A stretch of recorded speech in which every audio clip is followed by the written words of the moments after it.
Salve, salve nação rubro-negra! Bom dia, seja muito bem-vindo ao canal. E aqui mais um vídeo com um corte do posse de bola. E Mauro César dando a deixa, o que ele achou dessa rodada e do jogo de ontem do Flamengo, porque o que eu faço, as palavras deles, as minhas, o Flamengo ganhou um ponto, tá bom, um jogo por ser fora, bastante desfalques, a volância ali, vamos dizer assim, tudo improvisada. O jogo que vale mesmo agora é sábado, até porque são os ponteiros do campeonato. Mas antes disso, meio de semana tem Libertadores e o Flamengo eu acredito que vai com alguns reservas, pensando nesse jogo para dar ali um descanso a alguns titulares. Beleza? Bora lá pro vídeo. Lembrando que o vídeo na íntegra, link abaixo para conferir. Mas antes, se inscreva aqui no nosso canal ASR Plá, ative o sininho, deixa seu like e vamos conferir. Povo, a enquete assim, aí sim para o Trajano dar o seu pitaco. Qual foi o destaque da rodada? Lambança na saída de jogo lá do Neymar, o frango do Rossi, o Corinthians voltando ao Z4 ou Arthur Cabral e Breno Lopes, os caras que fizeram gosto, sofreram pênalti, fizeram o diabo na rodada do fim de semana. E aí, Trajano? Eu podia votar na primeira, na segunda, na terceira, mas vou votar na quarta, que é uma vitória do futebol. Tá? Os gols do Arthur Cabral e a presença e os gols e a participação do Breno Lopes. O Flamengo teve a chance, né, Mauro, de chegar nesse confronto com a possibilidade de colar de vez no Palmeiras. Não fez um grande jogo, mas conseguiu empatar. Estava muito desfalcado, é verdade. E com falha do Rossi. Preocupou o desempenho? Tá bom pelo tudo que aconteceu? Eu acho que assim, acho que um dos erros que a gente comete, a gente que fala em imprensa geral, é analisar rodada por rodada. Tem que analisar, acho que de forma um pouco mais abrangente. O Flamengo teve um desastre na semana, que foi a eliminação da Copa do Brasil. Por mais que ela não seja o torneio mais relevante para o clube, a eliminação foi vergonhosa e isso tem um impacto, isso tem um peso, ponto. Mas no Brasileiro, as últimas rodadas foram boas para o Flamengo. O Flamengo fez, nessas três últimas, por exemplo, o Palmeiras empatou 3 jogos, 2 foram em casa, 2 contra times que brigam para não cair, Santos e Remo, né? Um em casa e um fora. Empatou com o Cruzeiro. Empate com o Cruzeiro não é um mau resultado, mesmo em casa. Mas por ter empatado com o Santos, por exemplo, a vitória do Cruzeiro era importante para compensar um pouco isso. E o Flamengo, nesses 3 jogos, ele empatou 2, venceu 1, tirou 2 pontos. E o detalhe, foram 2 jogos fora. O Flamengo, nas últimas semanas, de 7 jogos, fez 6 fora de casa, contando todas as competições.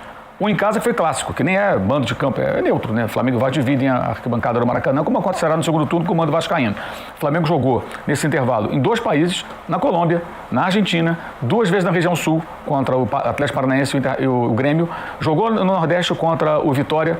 Ou seja, ele viajou muito e foi a Medellín, não teve jogo, mas teve que ir lá, entrou em campo, colocou fardamento, ou seja, viagem, concentrou e tal, volta de Medellín direto para Porto Alegre. Então foi o recorte mais difícil da temporada, uma sequência de jogos fora de casa, né, 4 fora de casa, 6 em 7 jogos.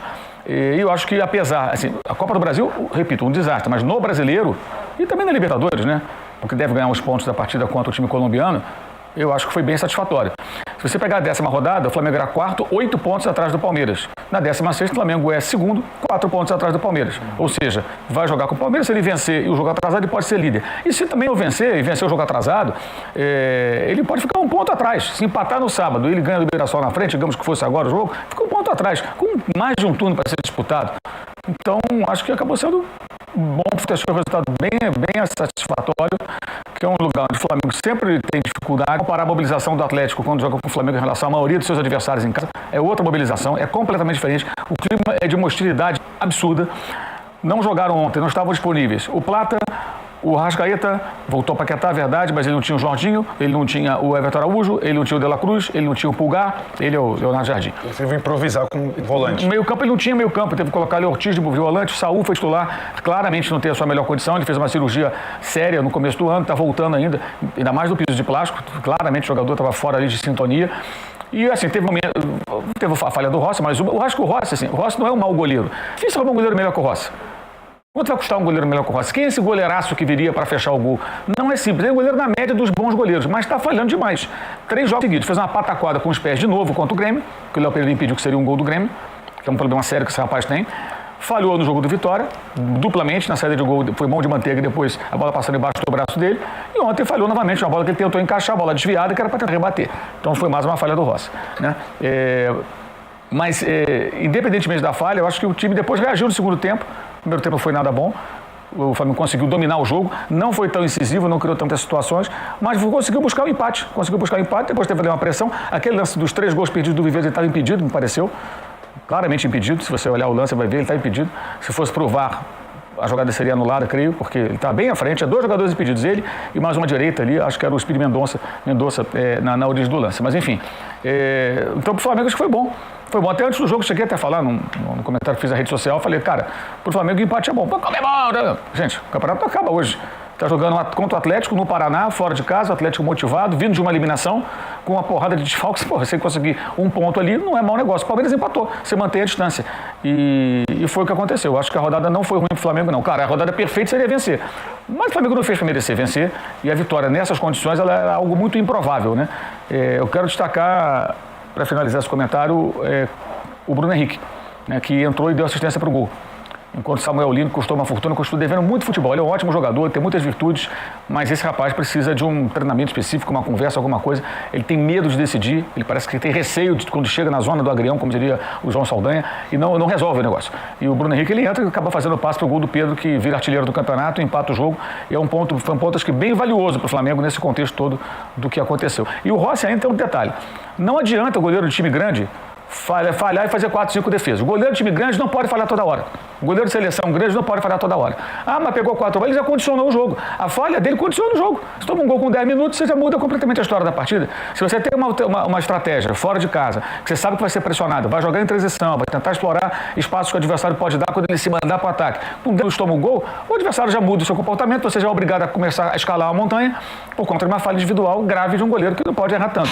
Um erro eventual, ok, mas 2 jogos seguidos, 3, na verdade, que a outra foi a pataquada com o pé, que é um grave problema que ele tem, né? Eu não entendo por que o senhor Boto contratou o goleiro Andrew, que não joga nem na Copa do Brasil, jogou. Esse rapaz tinha que ser escalado agora, quarta-feira, com o Estudiantes.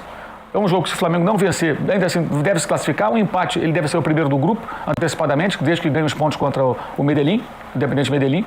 Então é um jogo que não é de vida ou morte. É um adversário argentino que está 10 dias descansando só para esse jogo. Não é um jogo simples, para o goleiro ser testado.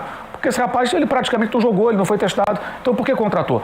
O Rossi precisava de uma sombra, um goleiro que pudesse ameaçá-lo na condição de titular. E se o André não joga nunca, então, realmente, era melhor colocar um rapaz da base lá, o Diogo Alves, que é o goleiro da base do incêndio no Ninho, e deixá-lo lá na reserva do Rossi. Mas discutir as contratações do Zé Boto sempre é um negócio bem complicado. Juca, é o copo meio cheio, apesar da falha do Rossi? Eu concordo, assim, em geral, com a avaliação que o Mauro faz. Claro, o Flamengo poderia, em tese, porque é melhor que o Atlético Paranaense, poderia, em tese, se aproveitar melhor do tropeço do Palmeiras contra o Cruzeiro, né? Ficar potencialmente na frente do Palmeiras um ponto. Mas, vamos lá, foi jogar contra um adversário com quem, muito recentemente, decidiu uma Libertadores. Num tapetinho que, segundo o senhor Leonardo Jardim, parece o tapete da sala de casa, né? E a gente sabe que já tem todos os problemas do gramado sintético agravados pelo fato de do Atlético Paranaense estar em vias de ser trocado, né? Porque está velho. Com os desfalques que o Flamengo tinha, sem seu meio de campo, que faltou muita criatividade ontem, e com a contribuição inestimável do goleiro Rossi, não foi uma catástrofe. Teria sido se perdesse. Mas acho, sim, que pensando no filme, não na foto, que é o campeonato, não é dramático. O Flamengo ganhou 1 ponto, o Palmeiras perdeu 2. Eu acho que isso, numa competição em que tudo indica vai ficar entre os dois, cabeça a cabeça, não é ruim para o Flamengo. Não foi uma rodada ruim para o Flamengo.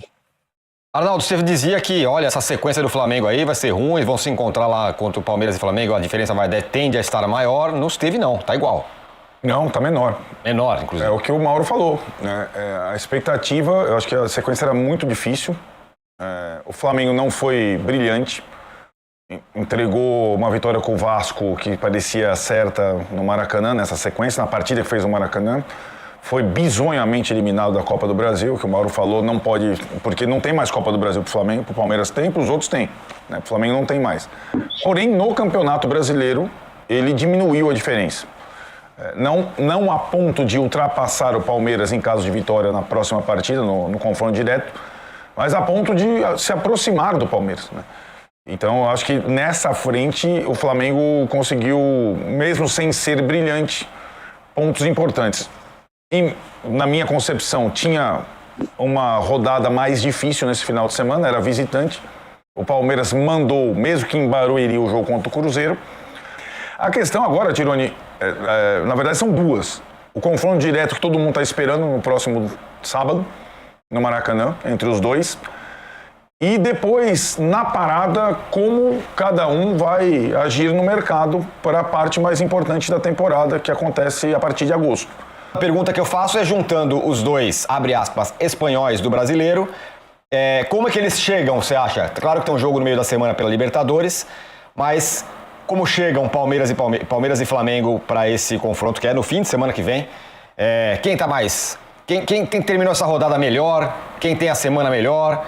Como você projeta? Olhando os espanhóis, Tironi, como você sempre fala, eu acho que muito a análise também parte... Ontem eu ouvi alguns palmeirenses falando, putz, imagina se o Palmeiras tivesse vencido o Santos e o Remo, se tivesse vencido o Cruzeiro. Assim como ontem, depois do jogo, alguns flamenguistas falavam, desperdiçamos a chance de ter encostado no Palmeiras. É muito da perspectiva da agenda, né? Como o Flamengo ficou depois, a pressão, entre aspas, estava ali com o Flamengo para tentar diminuir a vantagem para o Palmeiras. Eu concordo com o que os colegas falaram, eu acho absolutamente normal o empate do Flamengo na Arena da Baixada, dada todas as circunstâncias, o histórico, os desfalques, o gramado, tudo isso eu concordo. Agora, tentando olhar do ponto de vista palmeirense, nesse duelo Palmeiras e Flamengo rodada a rodada, eu acho que o Palmeiras ele tem uma questão que é importante, que é poder jogar pelo empate no Maracanã. Dependendo das sequências do resultado, o Palmeiras está 3 rodadas sem vencer e ainda assim chega no Maracanã podendo jogar pelo empate. Porque aí depois a gente não consegue ter nem ideia do que vai ser esse campeonato depois da pausa da Copa, pelo que o Arnaldo falou em termos de vendas, compras e até de algumas recuperações aí de lesões, né? O Flamengo, imagino que vai no mercado para contratar também. Então eu acho que para esse primeiro momento a missão do Palmeiras era chegar no Maracanã, e aí entrando na sua pergunta, com o direito do empate. E aí a gente vai olhar o histórico, o Palmeiras não ganha do Flamengo desde 2017 no Brasileirão, é muito tempo, né? Então jogar no Maracanã e ter o direito do empate nesse campeonato que é tão decidido por milímetros, eu acho que é uma vantagem importante para o Palmeiras. Agora, bola por bola, eu acho que o Flamengo ainda está no momento melhor, apesar da eliminação para o Vitória, embora eu tenha gostado da apresentação do Palmeiras contra o Cruzeiro. Muito bem, o Trajano, juntando uma coisa com outra, o Danilo falou sobre eficácia, tem um pouco a ver, né? Os dois times perdem gols à beça, o Palmeiras perdeu muitos, o Flamengo também teve chance de fazer gol, não fez, ontem. É uma questão desses dois times. Como diria o outro, é uma questão. O Flamengo tem aquela coisa de não aproveitar as oportunidades, chutar pouco pro gol, né? Mas concordo com tudo que foi falado em relação ao Flamengo, bom resultado, não é fácil jogar lá naquele tapetinho, o número de desfalques é assustador, esse número de desfalques, principalmente no meio de campo, né? E vamos continuar aguardando. Só espero que esse tão aguardado Flamengo e Palmeiras não seja uma decepção. Por enquanto nós estamos, há meses, desde o início, nós estamos esperando que esse jogo seja sensacional, determinante. Tomara que seja ao contrário, que seja determinante sim, que é determinante até começar a Copa do Mundo. Depois, como o Danilo falou, a gente não tem a menor ideia do que vai acontecer depois. Eu só queria... Mauro, sem imaginar se o cara vai ou não vai, mas imaginando que ele possa ir. Assim, você entende qual a razão e você entende se ele pode ajudar alguma coisa a seleção brasileira? Eu acho que assim, o que eu vejo entre as pessoas que não acompanham futebol e que na Copa do Mundo, ou perto da Copa do Mundo, passam a se interessar por futebol, isso acontece em qualquer área, né? Época do Oscar, todo mundo dá palpite quem vai ganhar, nem viu o filme, o cara tem uma opinião. Época de eleição, o cara começa a ser entendedor de política, não sabe nada, mas o pessoal do Zap, aquela coisa toda. E na Copa do Mundo não é diferente, né? As pessoas que não acompanham futebol passam a ter opinião. Então, no imaginário desse cara que não acompanha futebol, mas na Copa do Mundo passa a se interessar pelo assunto, o Neymar é o jogador de 2015, né? Mas não é. Estamos em 26. Muita coisa mudou e tal. Se você pegar a opinião geral, não só na imprensa, torcedores também, daqueles mais atentos que acompanham os jogos, veem o Santos em ação, a ideia geral é o quê? Não, ele não consegue mais jogar nesse nível. Ele não tem, quase, não vou dizer que é unanimidade, mas me parece bem claro que é uma opinião da maioria, né? Estou fazendo bem a distinção, tá? Não é o geral. É as pessoas mais atentas ao jogo. Reforçando o que disse o Juca, se ele for convocado, simplesmente o Ancelotti vai passar um atestado de dorivalice ou dinizismo. o Dinizice, né? Porque os dois outros técnicos eram ali, não, vou montar a seleção ao redor do Neymar. O Tite também, que era subserviente a ele é dono do time. Eu acho que o Ancelotti não veio ao Brasil para isso, né? Ele pode fazer a publicidade que ele quiser lá, mas na hora ali da onça beber água, ali, na hora do trabalho, na hora do serviço, peraí, não, vou escolher os jogadores mais adequados para montar um time para disputar a Copa do Mundo. Não porque o fulano pediu, porque o marketing, porque não sei o quê, porque o marqueteiro, porque o influencer, que se dane essa turma toda. Eu vou montar meu time, eu tenho que ganhar esse negócio. Levar quem vai me ajudar. E ele claramente, pode acontecer qualquer coisa. O Gabiru fez o gol mais importante da história do Internacional. E depois foi embora. Você pode estar em campo, a bola bater você e entrar. Ele pode ter um momento de lampejo ali, pode acontecer qualquer coisa. Mas é um improvável, né, gente? Você não pode levar um jogador pensando na probabilidade mínima de acontecer uma situação. E aí tem vários discursos que surgem, né? Dos parças em geral. Parças não só aqueles próximos, não. Parças são vários, né? Que estão por aí soltos. Aí os caras falam, não, porque a seleção precisa de uma liderança. Que liderança ele foi nas 3 Copas que ele foi, gente? Que liderança? Não foi liderança nenhuma. Ele foi meme em 2018 e passou uma Copa inteira no Catar tentando fazer um gol que ele conseguiu finalmente contra a Croácia, que de nada adiantou. E na outra Copa ele se contundiu, foi até uma contusão que ele teve uma culpa, ele foi atingido pelo adversário. E a seleção era uma bagunça danada, aquela seleção ali todos os jogadores são inocentes. A culpa é da CBF, do técnico e do coordenador técnico. Eles fizeram um trabalho horroroso, medonho, péssimos, né? Então ali os jogadores não têm nada com isso. Mas as 2 outras Copas, liderança, que não teve nada, é tudo coisa da imaginação popular, né? E da tentativa de colocar o cara na Copa do Mundo. E esses jogadores que ficam me falando, não, porque eu levaria, jogadores que são convocáveis. A questão é, tá bom, dá sua vaga para ele, né? O Casemiro não jogou, Casemiro, dá sua vaga para ele. Mas é outra posição. Mas dá a vaga, oferece sua vaga. Alguém quer oferecer a vaga para ele? Ô, Mauro. Peraí. Ô, Mauro, não te parece que é o que mais me preocupa? Que esses jogadores todos, independentemente de terem carinho ou não pelo presidente, né? De alguma maneira se desincumbe de responsabilidade ao quererem o Neymar no grupo? É uma busca de costa quente com o Neymar no grupo. A responsabilidade é dele. Quer dizer, o que mais tem me incomodado é isso, é a falta de personalidade. É de alguém dizer, não, peraí, se o Neymar não vier, deixa com a gente, né? Estamos aqui experientes o suficiente para fazer uma boa Copa. Essa que é a coisa que mais me incomoda nessa atitude desses jogadores, submissa, mas submissa a alguém em quem eles querem depositar responsabilidade, mais do que qualquer outra coisa. E aí, Mauro, essas outras posições? O Danilo, o Alexandre, o goleiro, o que você acha? O goleiro é um problema, já foi falado. O Alexandre e o Danilo, acho que eles só vão porque são caras de confiança dele. O Casemiro, acho que mesmo que não estivesse numa fase tão boa, iria porque é um cara de confiança dele, ele está se cercando desses jogadores. Que talvez nem, eventualmente no caso do Danilo, pode até nem jogar, né? Tem a questão dele jogar em diferentes funções, né? Na defesa, ainda mais depois que ele perdeu o Militão, né? Mas acho que a questão também do ambiente. Ele é italiano, né, gente? Ele não é brasileiro. Ele está aqui há pouco tempo. Ele não conhece o futebol brasileiro tão profundamente. Ele teve que começar do zero a observação de jogadores diversos, porque ele conhecia os mais famosos, que ele enfrentava, que ele via aqui ou acolá. Mas para convocar, você tem que conhecer o todo, você tem que olhar mais profundamente para o jogo jogado aqui e em vários outros países do mundo onde você tem bons jogadores convocáveis com passaporte brasileiro. Então, acho que essas convocações têm esse viés. O Alexandre, tecnicamente, hoje não se justificaria, mas também reflete a carência, né, na posição. Nas laterais, você não tem, assim, 2, 3 nomes para cada lateral. Falando, tem 3 aqui, 4 acolá, pode escolher, que são bons. O Brasil tem muito jogador de lado, muito ponta, muito jogador dessa característica, mas tem carência em outras posições. Acho que isso favorece esses jogadores, que tecnicamente não acho que o Alexandre está jogando para ir para a Copa do Mundo, acho que menos que o Danilo até. No caso do Alexandre, assim, a fase dele é bem ruim. Mas a Copa do Mundo é um torneio curto, né? O técnico de repente está acreditando que para algumas partidas ele vai poder ajudar. Possivelmente nem jogue todas, jogue algumas, enfim. E ele vai ter, é bom sempre lembrar, ele tem 2 jogos amistosos, depois ele tem a fase de grupos. Eu estou contando que o Brasil vai se classificar, evidentemente. Aí vai chegar em julho para o mata-mata. Então, até lá, são 5 jogos e 1 mês e meio aproximadamente, né? Quase 1 mês e meio, perto de 1 mês e meio, entre jogar no primeiro mata-mata e os jogadores se apresentando a ele agora no final de maio. É tempo suficiente, né? Que é 1 mês direto com os jogadores treinando, jogando, conversando, entendendo. Aí dá para você ajustar a sua equipe, né? Eu vejo dessa forma. E isso está sendo muito pouco comentado, porque só se fala de um jogador que mesmo que venha a ser convocado, vai jogar? Não faz sentido. Se jogar, muda tudo. Aí você tem que montar um time em função daquele jogador que não vai marcar ninguém e tal. Já foi assim em 2018, que o Gabriel Jesus era o secretário do Neymar, que tinha que marcar, tinha que voltar, combater com o Neymar, não jogava sem bola, né? Isso é 8 anos, né? Isso é 8 anos, cara. Porra, e na época ele era ainda um jogador, né, de destaque no cenário internacional. Então, assim, não faz o menor sentido, nada faz sentido com relação a isso. E tem essa questão, não é quase falado. Esse time tem que ser montado ainda. Ele não tem um time pronto. E outras seleções já estão no estágio mais avançado. A ideia do time dele não tem o Neymar, né? O Matheus Cunha, 3 atacantes e 2 volantes. Não teria que remontar o time. E esses jogadores de frente, eles têm que participar muito do jogo sem bola para isso funcionar. Com esse meio campo mais, entre aspas, vazio. Esses caras têm que trabalhar muito com o time perder a bola.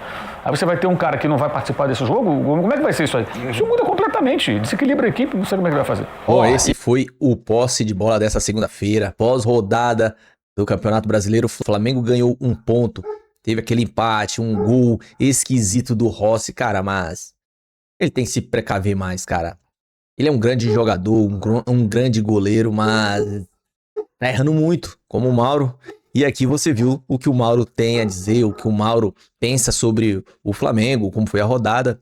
Tá bom pra jogar fora com tantos desfalques no campo do adversário, um gramado de plástico péssimo, é o pior de todos.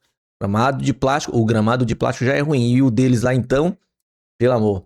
Tá bom. Porque sábado tem um jogaço mais esperado. E questões de seleções, convocações, cara, pra mim, com todo respeito, tanto faz. O Neymar ido ou não, é indiferente pra mim. A seleção minha é a Seleflá, amigo.